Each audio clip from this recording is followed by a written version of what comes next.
I know it's just December 4th on the calendar as things stand. No, you still have not quite a month, but you've got 3 weeks to nail down all your Christmas shopping and everything. I don't want you to panic, but everywhere except for the calendar, it feels a little bit like we're at the eve of a playoff game for the Kansas City Chiefs, and I don't have a joke for this cold open. It's just true and a little bit scary.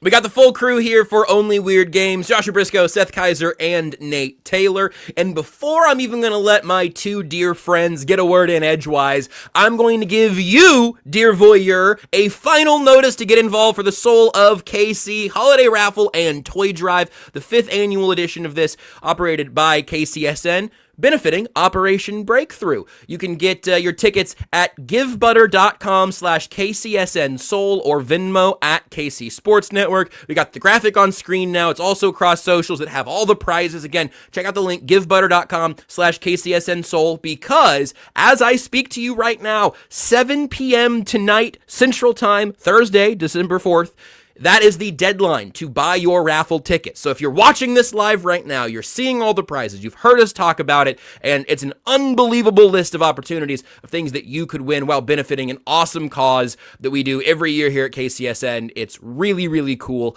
and I think you probably should be a part of it if you're not already. But the time is now, so if you want to get involved, if you're doing it, listening to this show right now, watching this show right now, go open another tab and go check it out. Nate Nate's still here. He is still with us. He will be with us throughout the show. But sometimes the life of an ESPN reporter is a busy one. So, Seth, that means you're the first man up today. How are you faring here? And specifically, we don't need to unpack our entire shared psyches today, but how are you feeling about the state of Chiefs Texans, understanding what's at stake here for a game that's the Chiefs are going to be going into shorthanded? That was an incredibly important caveat there. I know. Like, how are you doing with? And that was quick. I'm learning. And you gotta be quick like that. Then, dear voyeurs and listeners and watchers and creepers, you just don't know what Josh Brisco is protecting you from sometimes. I don't know if you... And the goal is that you never know what I'm protecting you from, because you don't even think about it. You don't even see it. You don't even get to know what's on the tip of your own tongue. Yep. For those Lost fans that are still here, if you remember Lost, Josh? I do. Oh. My mom and I watched it as it was coming out. I think I missed some episodes here or there, but... It was a cultural phenomenon. Whether you missed episodes or not, by the end, you had no idea what was going on. Yeah.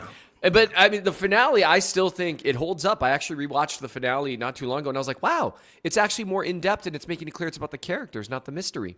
I wouldn't have expected that. I really enjoyed it. But anyway, in terms of what you're protecting people from, to quote Desmond Hume there, you don't want to know, brother. You don't want to know what he's protecting you from when he makes it really clear that he's not asking me how I'm doing. He's asking me how I'm doing in mind of the Chiefs game. No, I'm kidding. I'm doing great. Life is good. Can't complain. Wouldn't trade lives with anyone. But not so thrilled about the Chiefs-Texans matchup. I might change lives with the Texans fan right now. Yeah, I would at least think about it. Like, is this Texans fan, have my kids and married to Jazz and has my jobs? I would consider it. And if so, I need to find this guy anyway. Yeah, because I think we have to fight, like, or something. Something's happening here. Yeah, something weird's going on. Okay, no life swapping. It's off the table. No life swapping. That was a great use of that phrase. The matchup is less than ideal. Now, there's good news and bad news. The good news is that the Texans' offensive line is so bad that the Chiefs' pass rush, depending on how George Karlaftis' hand is holding up, the Chiefs' pass rush could have a bit of a bounce-back game because they have not been playing particularly well lately. It's like, oh, but what about against the Colts? They were getting a ton of pressure against the Colts. That was like simulated pressure stuff because Daniel Jones could not handle it. The Texans' offensive line is bad. You might have guys winning one-on-one more frequently than normal, and that will help Chris Jones. That'll help everything because it'll mean you don't have to blitz to get pressure maybe, which will just kind of a domino effect. Another good aspect of it, CJ Stroud, really good young quarterback. I really like the way he plays. It's worth noting, and this has been true ever since 2023 was his rookie season when he came on, and then last year it was tough. I mean, his offensive line was so terrible. But in 2023, he tore up the league, right? Had a really just one of the best rookie seasons we've ever seen. And then they ran into the Ravens, and Mike McDonald, who's now, of course, coaching the Seahawks, on a year that the Ravens defense was just on a heater, and they got worked over. And that is because C.J. Stroud, for as good as a quarterback as he is, he's calm in the pocket, he throws the ball well, he can create plays. He still, snap, does not ID protections and simulated pressures as well as he should. Like, not even close to where, like, Mahomes is at and some of that stuff. So while he's not Daniel Jones, obviously. He's much better when under pressure. But you have a chance to maybe heat him up in similar ways because he doesn't always ID the protections the way he ought to, and his offensive line is bad. So that's the good news. Your defense matches up against this team much better than a really, really, really, really good Dallas offense. And now that we've talked about that, can we end the show? Or no, Nate can go though if he wants. I think you've painted a beautiful picture for us, Seth. And Nate, sounds great. On that front of just this is this might be the 50,000 foot vibe check. We're gonna get into a bunch of the specifics here. How are you feeling about Chiefs Texans? I feel okay, I guess. I have like an inch of coffee in the bottom of my cup, and I just threw it everywhere. How did that even happen? Good. I mean, hey, it's been that kind of season, ladies and gentlemen. No joke. I got to clean this up, literally. Let me provide some levity, because I was just talking to Let me provide some levity, guys. You know, there's another team in the NFL that's of historical importance, of great acclaim. I know who you're talking to. Of general interest. And they too are also 6-6. It could be so much worse. I'm so glad you figured it out, Josh, because they... one follow-up. Does Mike Florio know this person exists? Well, they found out yesterday, much to this person's credit. What a time. So, all right. Your team, ladies and gentlemen, has Patrick Mahomes. This team does not. Your team has Andy Reid, who has won a playoff game less than a year ago. This team has Mike Tomlin, who hasn't won a playoff game, and I'm always reminded of this since 2016 because you know what game that was. Do you know what crazy? Yeah, that's how crazy it's been. That's how long it's been, and that's how crazy that game was. So they've called for Mike Tomlin to be fired. At least no one's done that in Kansas City, right? Right? No one's gonna boo the team off the field on Sunday night. I mean, that wouldn't happen. Was that a glitch, or is that something that you want to? Is there something you want to say, Seth? No. Okay, and moving on. So, one of these teams I thoroughly believe might still make the playoffs. Problem is, I can't tell which team is going to make the playoffs. That's why Sunday is so fascinating, because the Steelers, of course, get the Ravens, I believe, and the Chiefs get the Texans. And guys, he going to have to work miracles. He may have to do it beyond the defense. He may have to do it in spite of his own teammates. He may have to do it in spite of his own coaching staff. Yes, I'm talking about Aaron Rodgers. Well, if someone would finally help that guy out. He gonna have to work miracles, guys. Now, my understanding is, and I have not kept track of the playoff scenarios because I'll drive myself crazy. We want the Steelers to win that, or Yes, to win that game yes. because we want the Ravens to be in the wild card hunt because the Chiefs have a tiebreaker over them. Correct. Yes. Okay. Perfect. All right. Go So steel curtain. Yeah, go Aaron Rodgers with one hand and maybe And receivers 0 running, Fs. and maybe the receivers running the right routes. I don't know. The Chiefs really do need the Steelers to win. The Chiefs need the Bills Duval. to yeah, they need the for similar reasons. Yes, Josh. The Chiefs need the Jaguars to win because the Chiefs would then have the tiebreaker over the Colts if the Jaguars were to somehow chase down the Colts for the AFC South division, and the Chiefs need the Bills to start losing sooner rather than later. So yeah, and also take care of your own business. This is so Sunday painful. night in getting that all over Arrowhead. again. So these things may coalesce. Honestly, these things may happen like Week 17 back in 2006, kids, if you remember, where the Chiefs needed 4 things to happen so that they could earn the right to get absolutely smoked by Peyton Manning. I remember it like it was yesterday. It's one of my clearest football memories. I remember watching with my friend and running around the neighborhood in excitement, so blissfully unaware of what was next. Yep. Because it was, I think it was the 49ers who had nothing to play for, who somehow beat the Broncos on a last-second field goal when the Broncos had everything to play for. And Herm Edwards got to keep his job for another year. How'd that turn out? It was worth all the dopamine that I got. 12-year-old, 13-year-old Josh got a real love of football there, watching another team win, so his team went to the playoffs. No better way to describe the upbringing as a young Chiefs fan at the time. I'm gonna ask you a question, Nate Taylor. You're the reporter typically. Nate's getting a phone call. Never mind. Seth, I'm gonna tell you something that I've heard at press conferences today, then you're gonna tell me what you think about it. We're gonna switch how this goes. I was gonna ask the question, and we'll ask now. Hello, Kansas City Chiefs. Who is your offensive line going to be against the Houston Texans?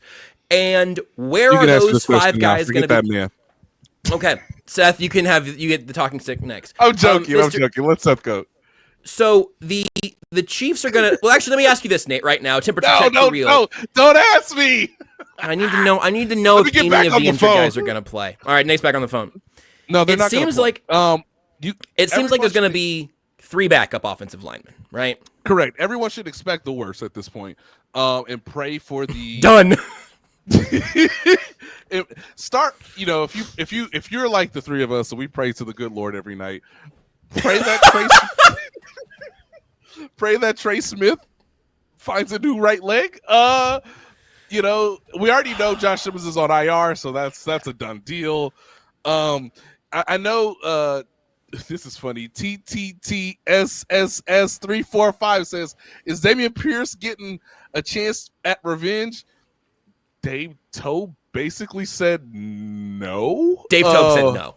Dave Tobe was like, he's got some kick returns in, but I know he's a mile away from getting involved in the offense, so it's going to be a minute. Like, I'm barely parasaphrasing. Unfortunately, they've got a lot of time, so. Yeah. So much time, yeah. Guys, he's Tyquan Thornton. He just got to the practice squad a few months early. Tyquan Thornton did that last year. Came back, yeah.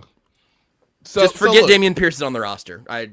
That's actually a good, that's a really good thought I didn't have, is that, the Chiefs have actually done a decent job about, again, this goes for Robert Tonyan, guys who were,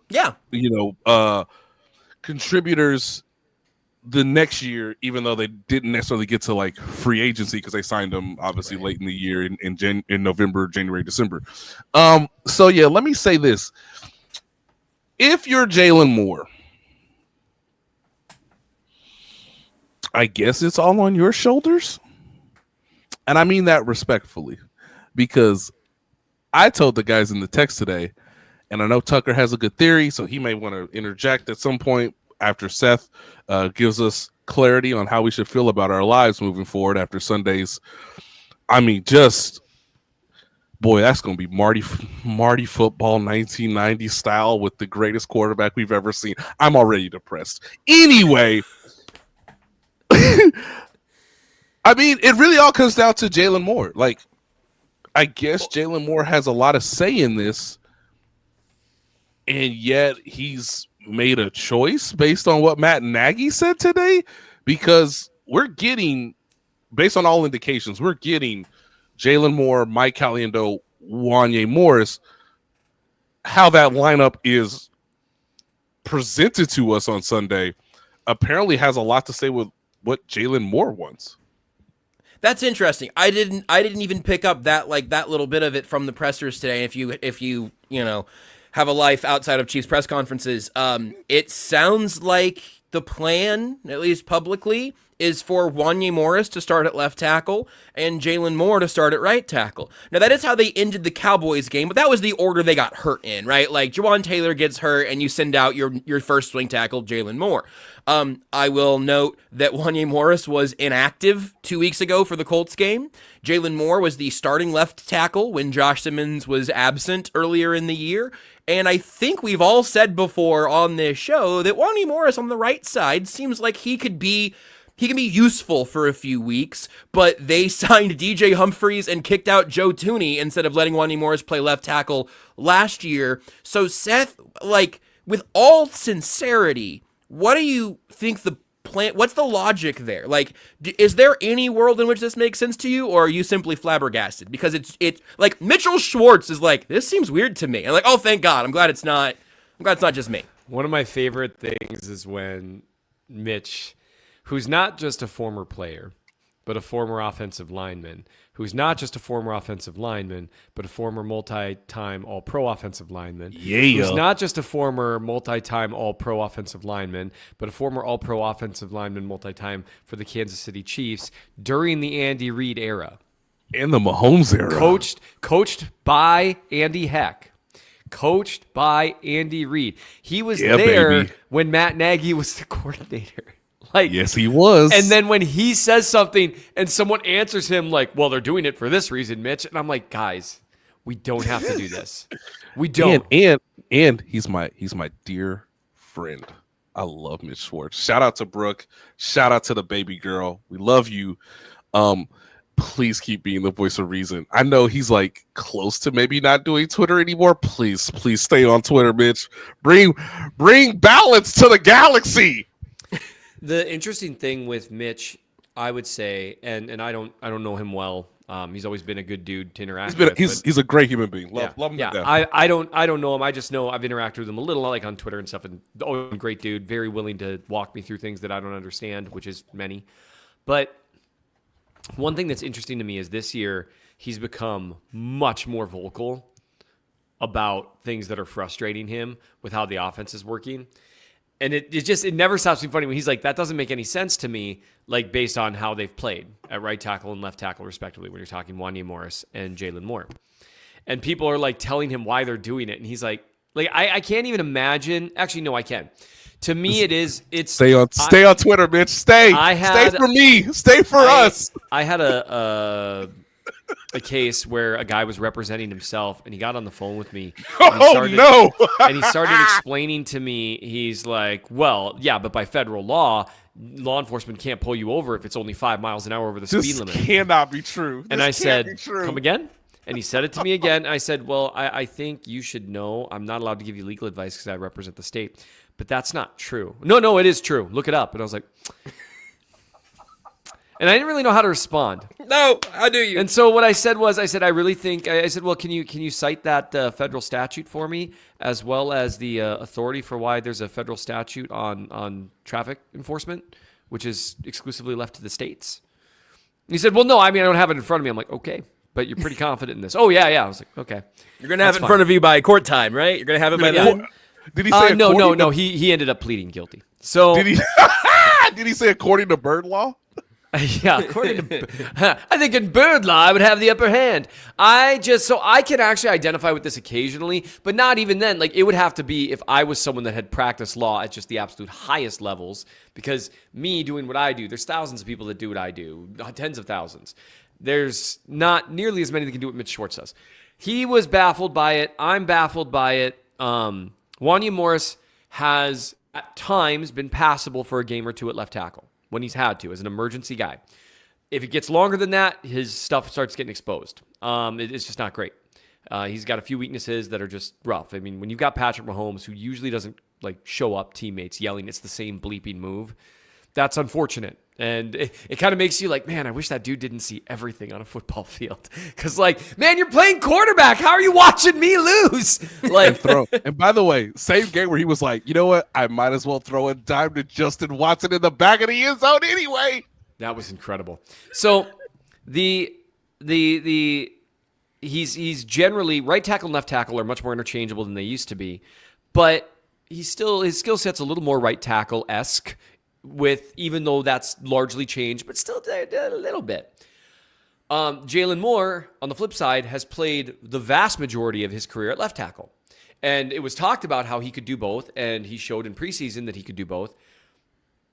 But he's played most of his career at left tackle. He's actually played more left tackle for the Chiefs this season during the regular season than right tackle by a long ways. He's almost played more left tackle than Josh Simmons. Correct. It's like pretty close. And he had at least one really rough game, but he also, like, against the Lions, had a really good performance overall. Like, and he had some help, but like, so for me, it doesn't make sense because Wanya has looked a little bit more comfortable at right tackle when he's played there. Moore looks fine at left tackle. I don't get it. I don't understand it. I don't understand how, if Wanya Morris is the better left tackle, then he should have been in when Josh Simmons was out, and it wasn't even a conversation. So why, when Wanya Morris has backed up Juwan Taylor before, why are we flipping this? And I know one people say is that, well, because we want to look at Jalen Moore at right tackle for next year. You had all of training camp and preseason and all year to look at him. If you don't know, after having him in the building and in padded practices and multiple preseason games with dozens and dozens and dozens of snaps at right tackle, if you don't know whether he can play right tackle, what I'm told from people who understand the game, what I'm told by former and current offensive linemen, is that you can either switch positions or you can't. It's not like this, well, maybe we're not sure, we need to see a bunch of it. You can either do it, you can either flip sides, or you can't. You either are able to do it, you're kind of ambidextrous, or you're not. That's what I'm told. It really is that simple. Some guys can't do it, some guys can. And this is not even circumstantial where you're putting a young player at a different position because it was clear to you that it didn't work out when he was a rookie. Of course, I'm alluding to Kingsley Suamataia. Hey, right. We've invested in you, so we need to find somewhere for you to be of our most value. This is not that same scenario. And so it's not. And by the way, shout out to how that's gone this season. It's a credit to Andy Reid, Andy Heck, and Kingsley Suamataia that he's developed into a pretty good guard, like especially in the run game. If they used it, that would be amazing. But whatever. I don't understand it. I don't understand the answers that have been given. I don't understand the theories behind it. Continuity doesn't make sense. A tryout for 2026 doesn't make sense because you don't need it. Now, if Moore himself said, I'm more comfortable at right tackle, guys, I think I'll be better there. Okay, I guess. But if Wanya Morris says I would be more comfortable at right tackle, it's a wash. Like One would think so. A couple little things here. It's like something Tucker had floated out. Tucker, congratulations. This is making it public. You probably mentioned it by now. But like maybe there's some thought about not wanting to have Wanya Morris and Mike Caliendo side by side. I was just doing radio with Carrington, and he mentioned like, well, Will Anderson spends more time on the left side of the defense, right side of the offensive line. So maybe they think that's a better matchup. I think that's interesting, but that's also not ever how like lineup decisions get made, especially on offense, right? And obviously your linemen have to get set, and then the defensive line can line up wherever they feel like. So that would be easy for the Texans to counter. But honestly, that was the first other idea that I like. Oh, that's an interesting point. Well, go ahead. The one thing is that I am much more afraid of now. I'm afraid of Hunter against either of these guys. Hunter's right. So good, but the way Hunter wins, in my opinion, is much worse against Wanya Morris than it is against Jalen Moore. Because he is not necessarily Moore struggles a little more against guys that were just going right through his chest over and over and over again. Right. That's not really Hunter's game. Wanya struggles with guys that are really technically proficient. And let me tell you something about Danielle Hunter. He is not just technically proficient. He's weird. His pass rush moves, they don't look like anyone else's. He has a couple of different moves that he executes in a way. Even his rip is weird. He has he's like a Manu Ginobili kind of shake step. It's not great, Bob, and it's not what I think would work well against Wanya Morris. So I mean, who knows? I have one other reason that this seems crazy. Just to add one more thing we haven't mentioned that I think may have been a Mitch Schwartz thing. You also know for absolute certain Josh Simmons is not playing in this game. It seems unlikely that Juwan Taylor will go. If you had to play one backup tackle, it would be Jalen Moore, and it would be at left tackle. Because maybe Juwan Taylor could play the right side if he's not out. But maybe we know. He hasn't been at practice at all this week, right? Right. And by the way, ladies and gentlemen, the Chiefs knew that when they got on the plane after losing to the Dallas Cowboys on Thanksgiving. So you've had over a week where you've known it was more than unlikely that Josh Simmons was going to play this game, which meant you had to find your best option at left tackle, regardless of whether or not Juwan Taylor was going to be able to come back in time for this game or not. If you have one dismount, Seth, I do want to get to other stuff here because ultimately, guys, if Jalen Moore and Wanya Morris have bad days or average days, and Willie Anderson and Daniel Hunter have great days, it's not really going to matter who's where. But it's so odd. So go ahead, Seth, put a cap on it, and then we'll take a timeout.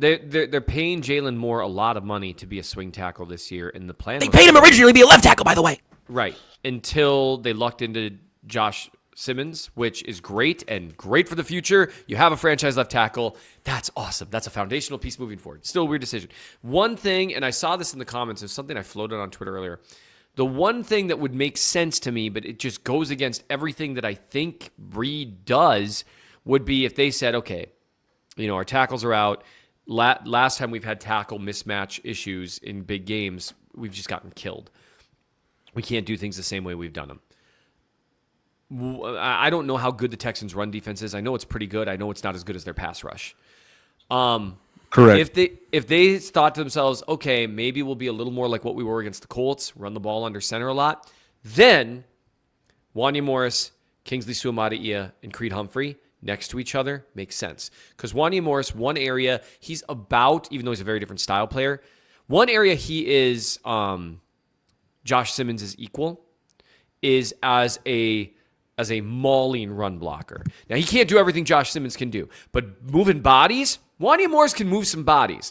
And next to Kingsley Suamataia, they could move some bodies. Next to Creed Humphrey, they could move some bodies. So if you're thinking, all right, guys, Kareem, I hope you We're not running right. Yeah, I hope you took some ibuprofen during this kind of mini bye week. Isaiah, I hope you're feeling ready to run the ball from under center, because we're going to run the ball 45 Dameon Pierce, times. I hope you're taking notes. Yeah, Rashard Smith, Pierce. I hope you're taking notes. Hey, Dameon Pierce. Elijah Mitchell, I hope you're taking notes. Dameon Carson Pierce, Steele, I hope you're taking notes. You're a guy who runs with power pretty well between the tackles, specifically in like duo and stuff like that, right? Oh, no, we're not going to play you. I was just checking. So I mean, like that, whatever. I have a quick story today. It was my buddy, my friend Pete Sweeney from the Kansas City Star, who needed a quote from the locker room from your Kansas City Chiefs players who play running back. Not a soul was in there. At one point, there are 7 of them. Right, not a soul. Now, at one point, Kareem Hunt does appear, and God bless him, Pete Sweeney says, "Hey man, you got a few minutes?" Like we always do. Kareem said he had to use the bathroom. We never saw him again. Yeah, he's still slippery. He's still quick. He'll still get away from it. That's because they are planning. They're so deeply entrenched in the game plan, the running backs, that they don't even have time to talk. Don't have time to give a comment about their season on the line. Hey, 50 under center runs this week. I assume Pete said, does he have to go poop? And then I said, no, he probably just needs another massage. Well, that's fair. Yeah, if he just would have said, no, I can't. I literally have to save all of my energy for Sunday. That's for totally Sunday, fair. Yeah. I would have believed it. I would have believed it Rashard too. Smith. Yeah. Rashard Smith can't be fouled because, again, he's apparently kickoff returner 1 compared to what Dave Tobe said. And even Dave Tobe's lost faith in Nico Remigio, to which I saw Nico Remigio and I said, hey, man, stay up. Stay ready, baby. Stay ready. Watch, ladies and gentlemen. Nico Remigio's going to make a play on Sunday. All right? Tyquan Thornton's going to make a play on Sunday. I saw What are you doing? Noah Gray in uniform today. He gonna make a play nice. on That's Sunday, good. right? I'm like, Well, it's the first time for everything. we didn't get to talk to him. You know what? When did I become a Noah Gray hater? I like why Noah you Gray. hate on him? It's just I know. As soon as Seth found out that Noah Gray has diabetes, he's like, bleep that guy. I don't respect people without fully functioning pancreases. Well, but I mean, in my defense, nobody does. So Your defense is you should. I'm glad you're representing yourself in your defense here because a good lawyer would have stepped in by now. Hey, Nate Dogg. I saw. I'll report this. I saw Hollywood Brown trying to be a nice veteran receiver for Xavier Worthy. Hey man, get your mind right. All right, be professional.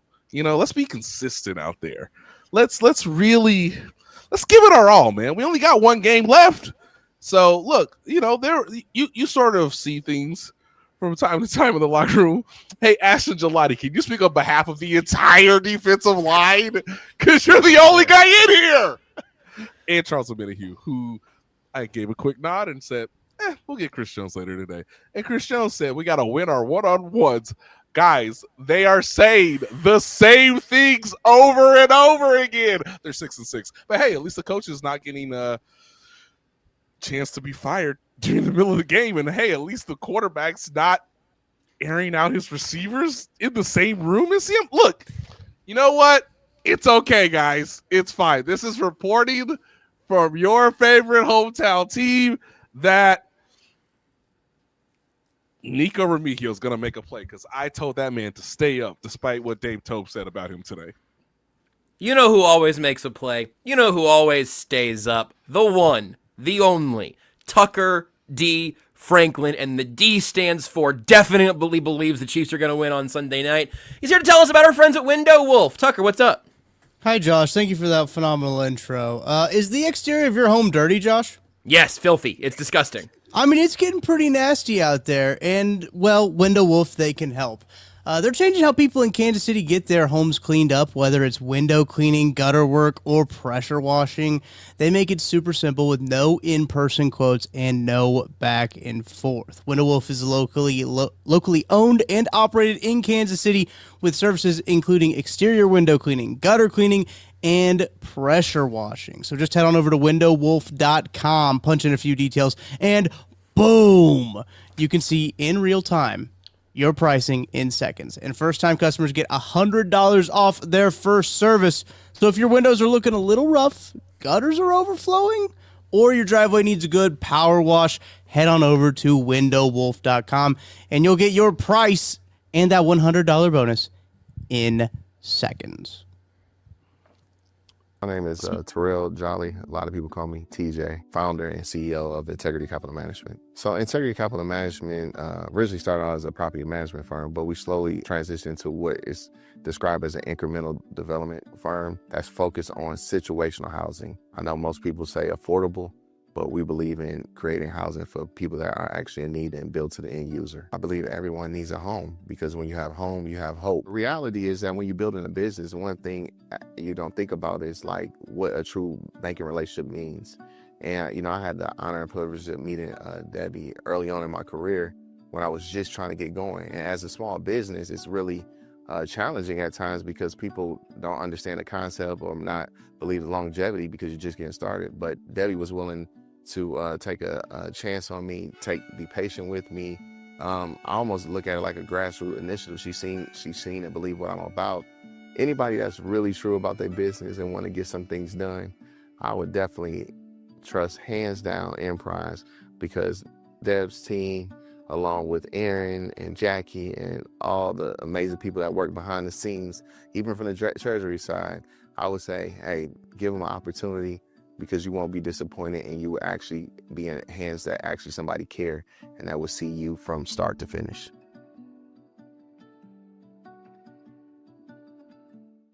Missouri, your moment is finally here because DraftKings Sportsbook, America's top-rated sportsbook app, is now live in your state. Now you can make every game even more exciting with same-game parlays, money lines, props, and more, all from your phone, all safe, secure, and easy to use. Missouri fans know game day. The tailgates, the noise, the passion. Now with DraftKings Sportsbook, you can bring that same energy to every snap, every touchdown, every win. And right now, new Missouri customers can bet just $5 and get $300 in bonus bets instantly.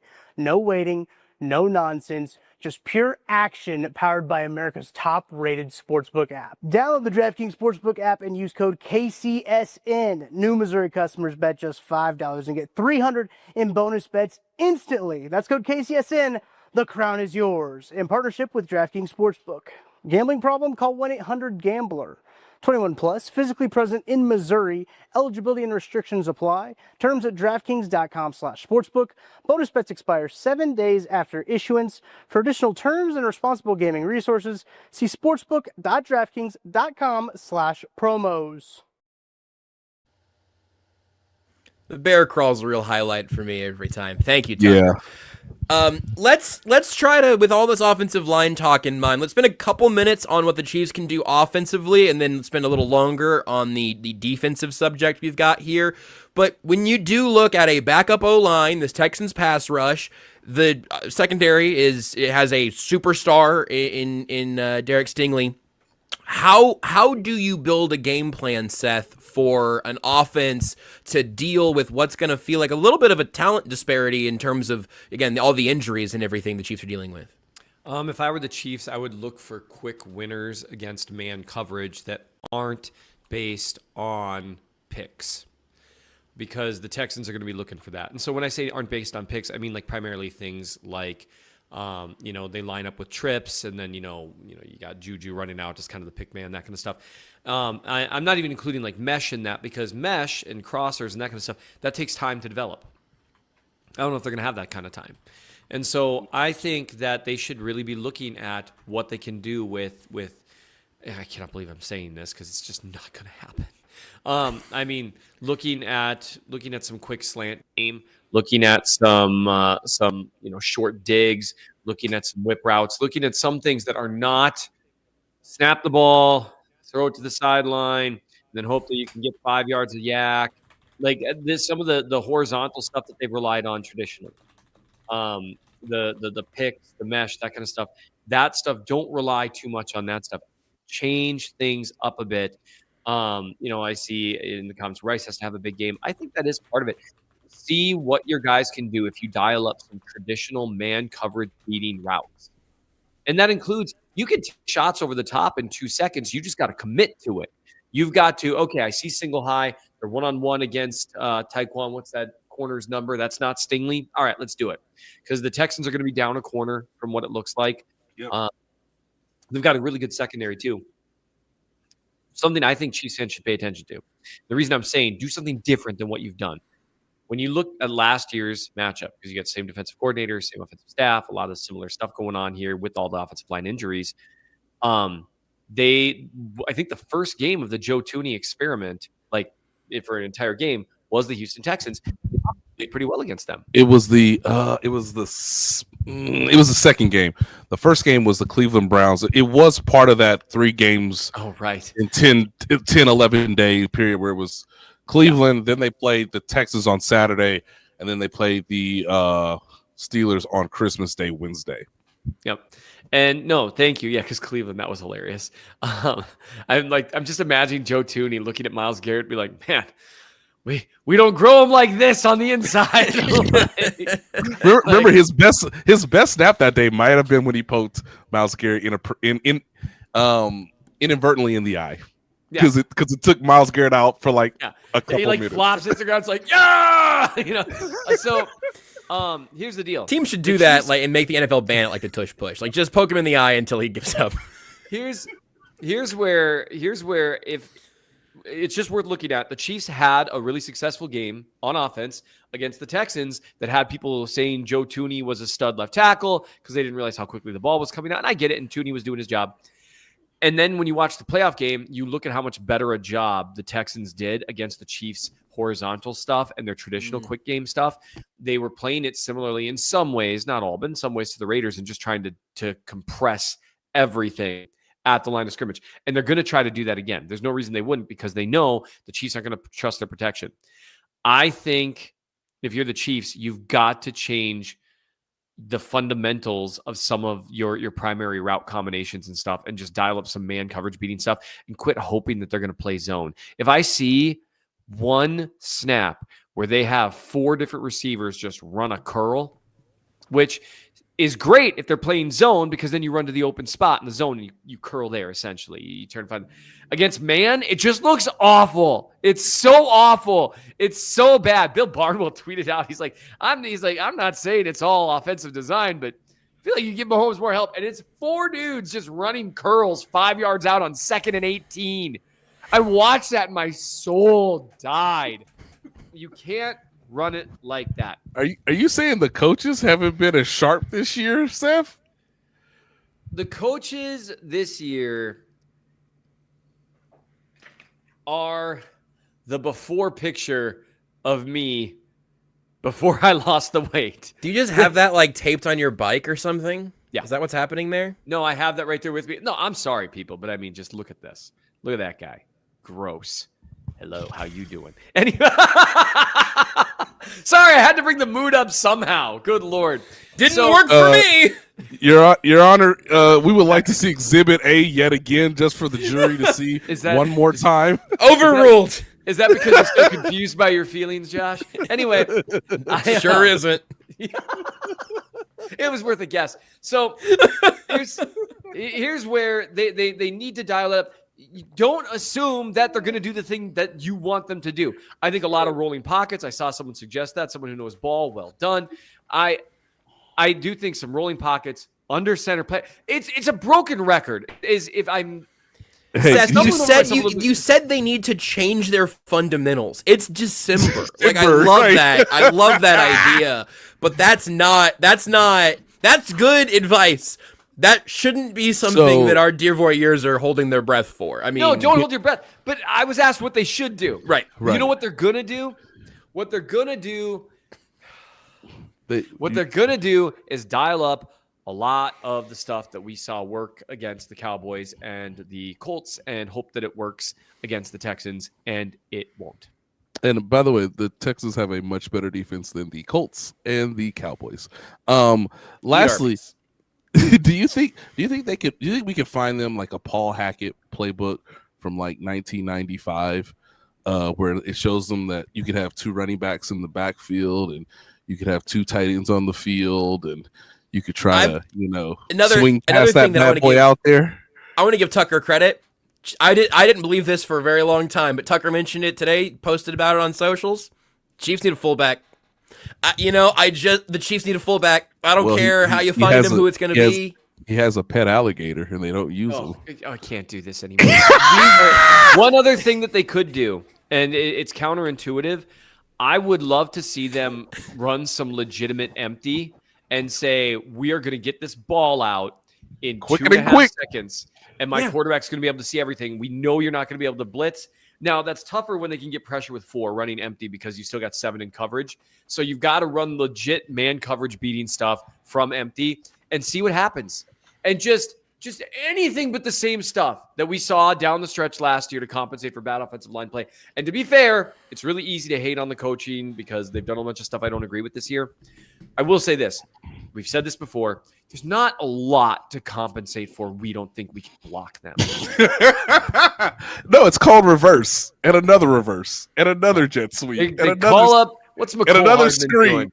How many sweeps can we run? And that is one thing. Will Anderson and Daniel Hunter, they might be a little bit jumpy trying to get – I mean, there's things they can do. You got to switch up the cadence, run more jet sweep action. There's things they can do, but their best jet sweep guy is Rashee Rice, and you want him running routes. So have it be Tyquan Thornton, please. We talked about this last week. Yes, I know. And that's all the things that they could do to make their lives easier. They're just refusing to do it. They remind me of people that ask my legal advice, or back when I was a pastor, they asked me for advice. I'd be like, oh, well, what have you considered doing this, this, and this? And then they would do none of those things. And they would come back to me a month later and be like, my life's even worse. I'm like, yes, because you make bad decisions.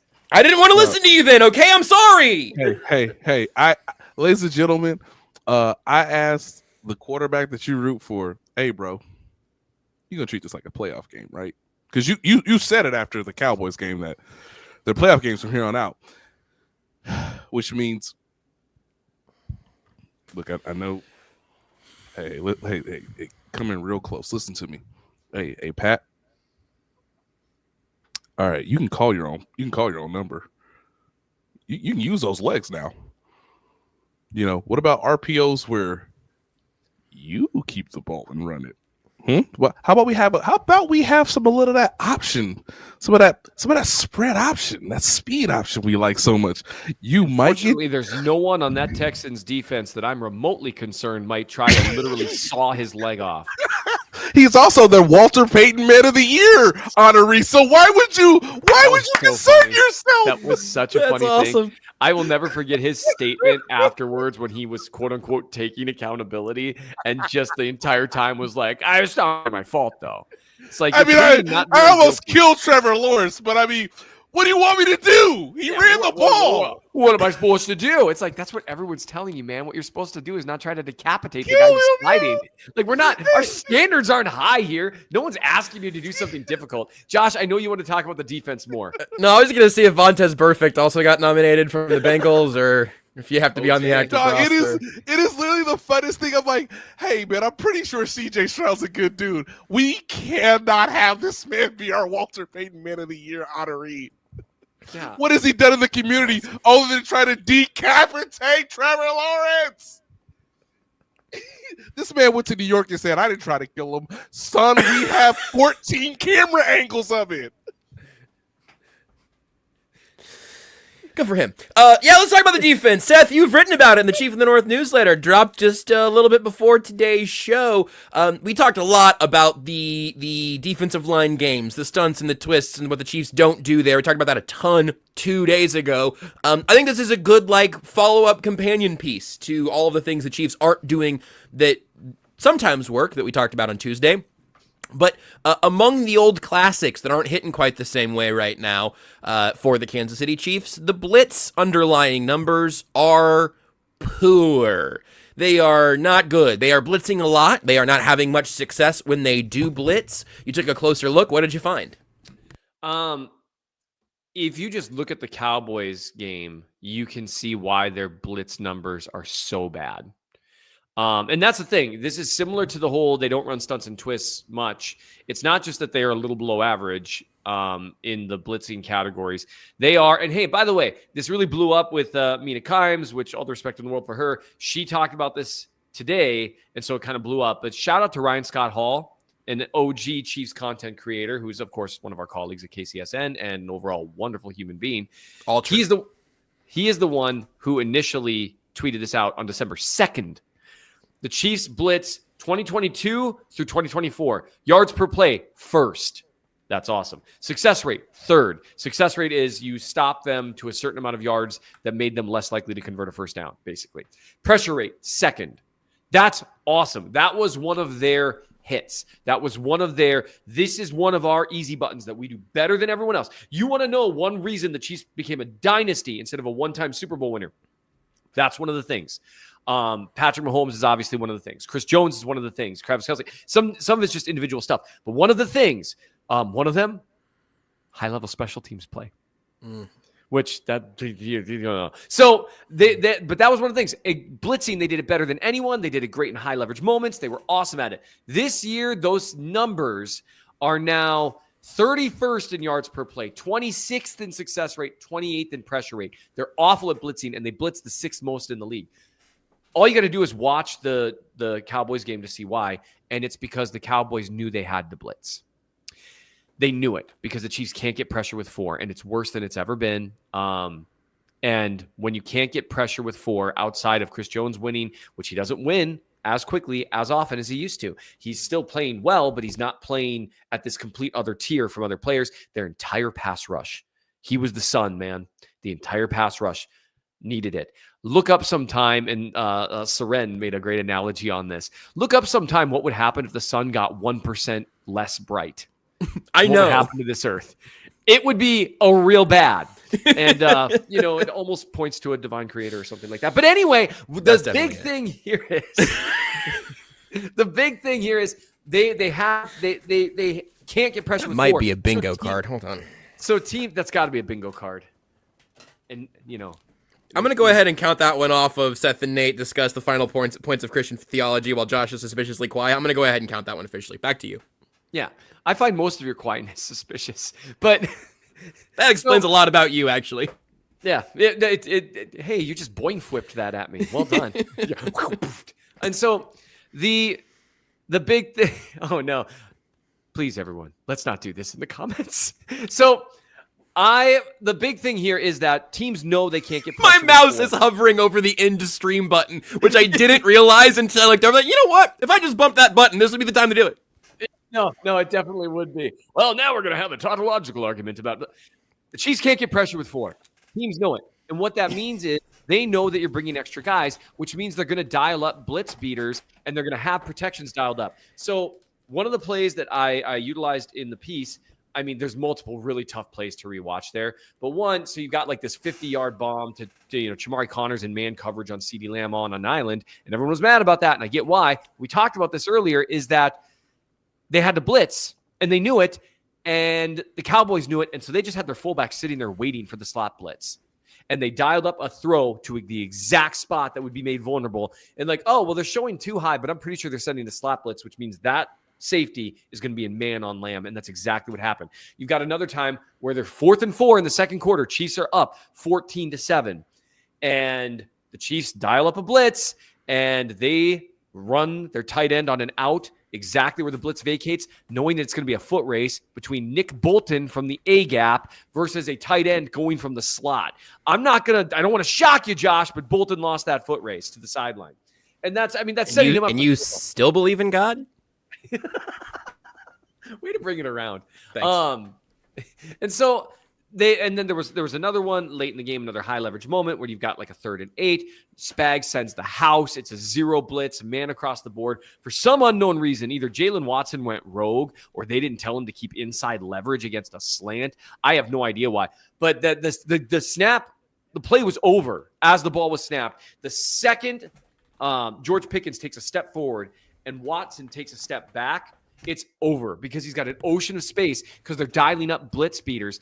And whether it's via routes and like that's a slant route to beat a 0 blitz because they know it's coming. And this is the problem. People can say, oh, well, Spags has got to design it up better to an extent. But the problem is if they know you're going to blitz, it's so much harder because blitzing requires the element of surprise. It requires breaking the protection rules that they've called up. And what they've called up is blitz beater. It's really hard to do. And so that's one of the hits that's just not going to work anymore until you can show something else. Until you show that you can get pressure with 4, teams are just going to keep some kind of heavy protection scheme or a blitz beating route combination, and they're just going to keep dialing those up in high leverage moments, and they're going to keep losing that. That's why they're one of the worst 3rd down defenses in the league, and that is a big part of why they're not, if the defense were 15% better on 3rd down, they're 9-3.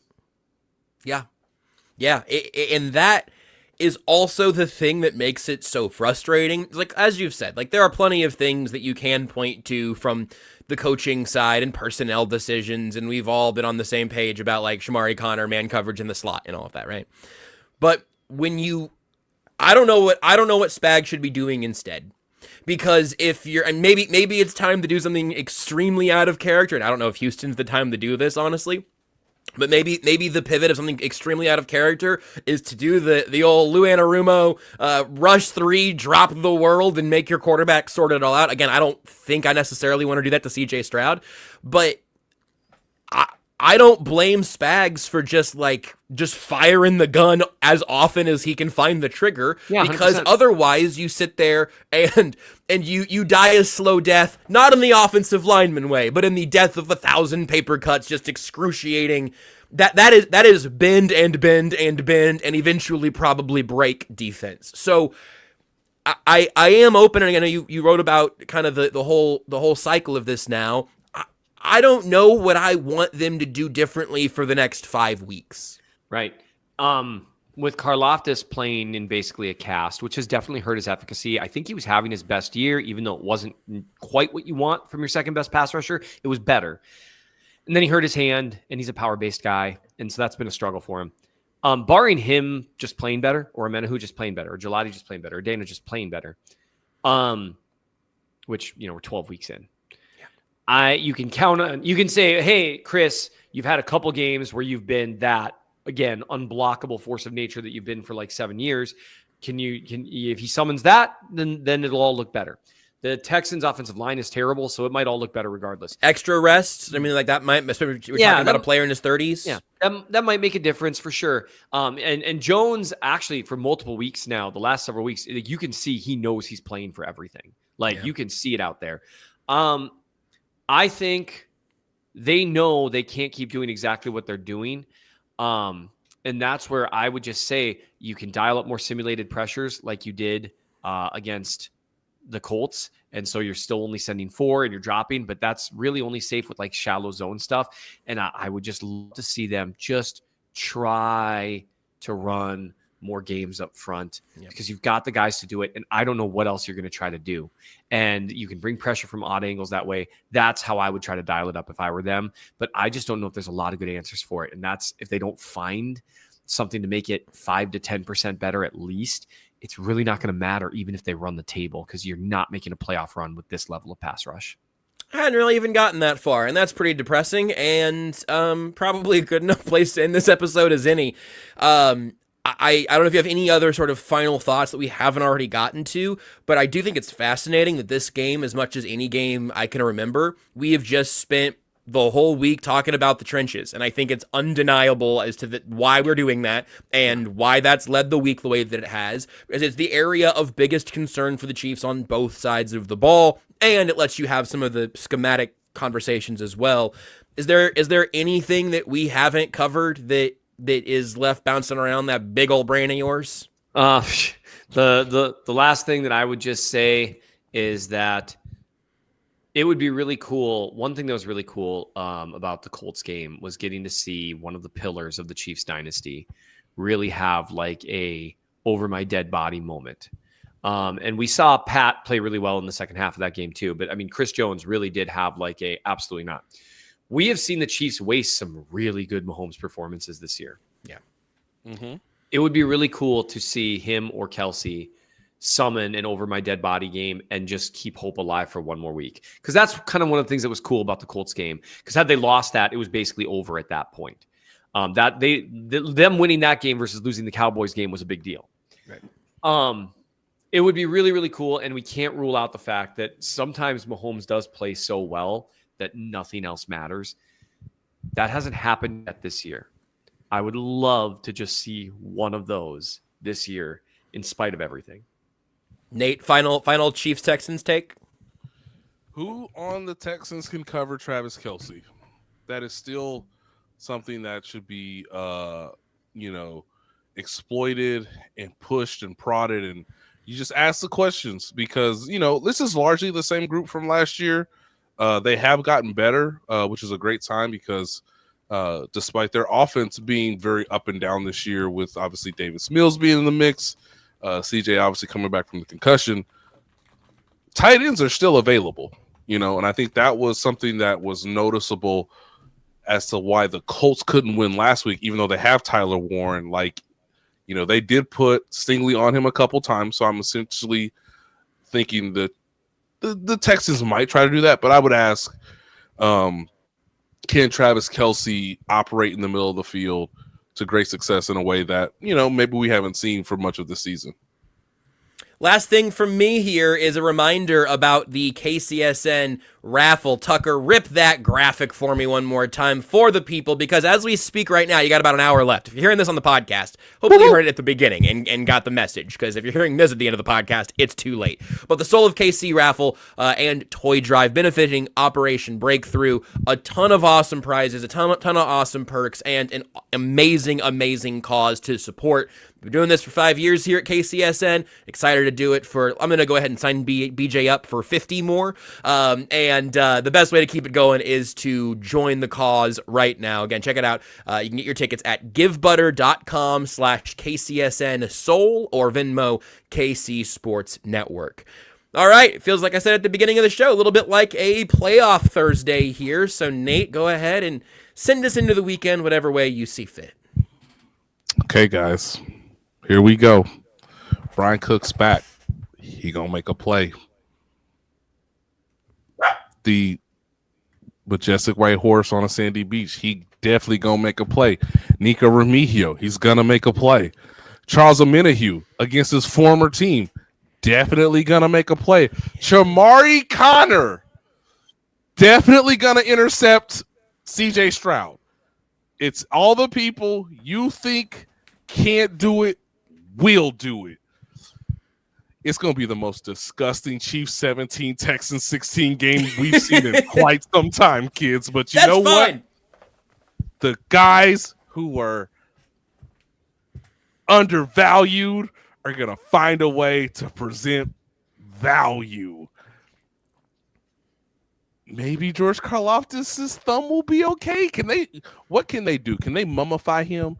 Because that thumb looks like it hurts. It looks like it hurts. Hey, Hayden's gonna show up. This is how it's gonna work. All right. You guys might need to be more interested in the KU-MU basketball game. 16-17.